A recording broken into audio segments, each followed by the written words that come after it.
D'un village à l'autre, un programme d'été des archives départementales de l'Aude. Carte postale numéro 4, Malves. Le décor est minimaliste. Un ciel homogène, neutre, sans nuages. En arrière-plan, une colline cachée par quelques arbres, et au-devant, la vigne clairsemée. Pas de mise en scène, pas de traces humaines, juste lui. C'est le sujet de la photo, il en occupe toute la hauteur.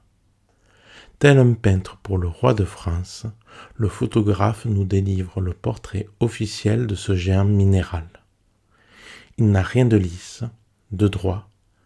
Le temps l'a creusé, usé, déformé, lui a quasiment donné forme humaine. À première vue, ce serait presque un visage de l'île de Pâques, en plus primitif, plus abstrait, mais c'est dans l'Aude que se trouve notre super-héros, et sa présence est souvent inconnue, sauf pour ses riverains.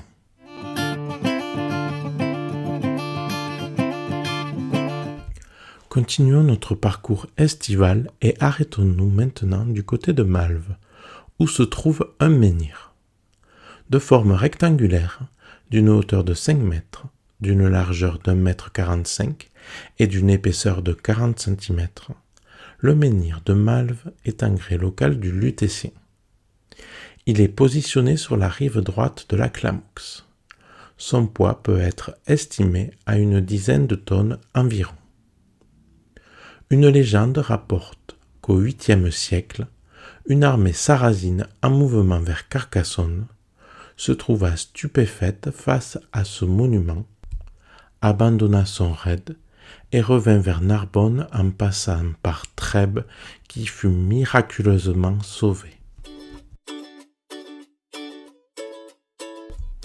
En juillet, retrouvez chaque semaine une carte postale des frères Palot d'un village à l'autre, sur le site internet et la chaîne YouTube des archives départementales de l'Aude, qui dispose également d'une chaîne de podcast disponible sur des plateformes de diffusion telles que Spotify, Google Podcast ou Apple Podcast.